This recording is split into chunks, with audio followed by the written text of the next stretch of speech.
Bonjour à toutes et à tous et bienvenue sur votre chaîne Culture Info. Aujourd'hui, nous allons faire un zoom sur le secteur des garde-temps. Selon Montaigne, l'horlogerie est une des plus belles inventions de l'esprit humain. Mais plus précisément, l'horlogerie, c'est une science, c'est de l'art et c'est du luxe. Il faut savoir que l'horlogerie suisse est prospère et extrêmement secrète.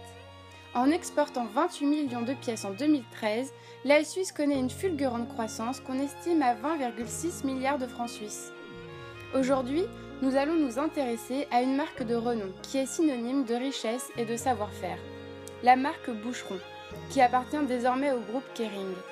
Boucheron, c'est avant tout 80 millions de chiffre d'affaires en 2013, c'est 9 millions de bénéfices et c'est 91 000 salariés dans le monde. Boucheron, c'est avant tout une histoire de précision, de transmission et surtout d'adaptation continue. Frédéric Boucheron ouvre sa première boutique, Galerie de Valois à Paris, au Palais Royal, alors le centre du luxe parisien. En 1866, il crée ses ateliers. Il remporte une médaille d'or à l'Exposition universelle de Paris en 1867 et un grand prix à celle de 1878 où il expose le collier de diamants et saphirs de sa grande cliente américaine, Madame McKay. À l'exposition universelle de 1889, il présente des diamants gravés et des colliers points d'interrogation qui ont un très grand succès. Quelques années après, Frédéric Boucheron s'installe au 26 place Vendôme dans la résidence de la comtesse de Castiglione, où il est encore présent aujourd'hui. En 1900, Boucheron réalise pour le roi de Belgique Léopold II une montre bracelet en or, saphir et rubis, ornée des armes et de la couronne royale. Il est le premier client masculin à avoir choisi ce type de montre, puisqu'à cette époque, les hommes sont fidèles à la montre à gousset et considèrent la montre bracelet trop féminine. Ainsi, grâce à Frédéric Boucheron, il devient alors le précurseur d'une tendance devenue aujourd'hui une évidence.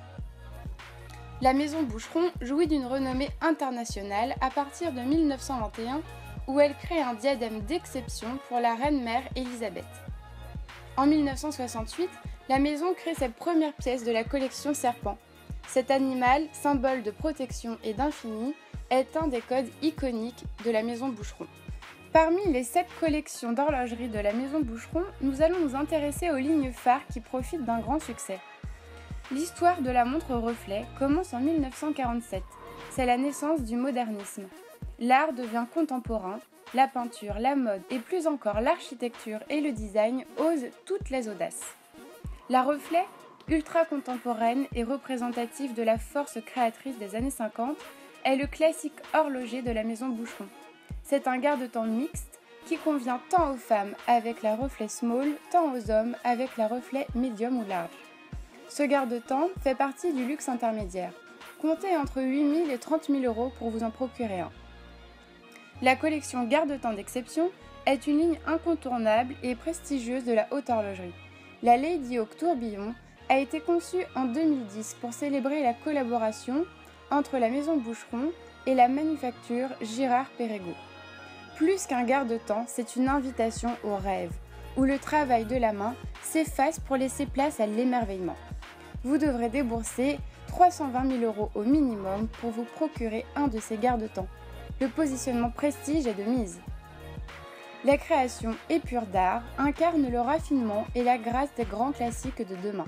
On est ici sur un positionnement haut de gamme.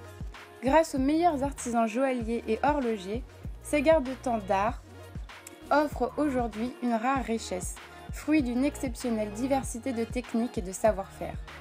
Comptez 73 500 euros pour l'épi de blé par exemple, qui est en édition limitée à 26 garde-temps. La clientèle de la maison Boucheron est assez large. Elle regroupe les hommes d'affaires, les femmes d'affaires, mais aussi les célébrités et les personnalités issues du milieu mondain, et surtout les passionnés d'automobile et les collectionneuses de garde-temps. Parmi ses concurrents, Boucheron se situe dans l'innovation, et ce pour des prix élevés, contrairement à la marque Omega par exemple, qui reste dans la tradition et pratique des prix plus bas.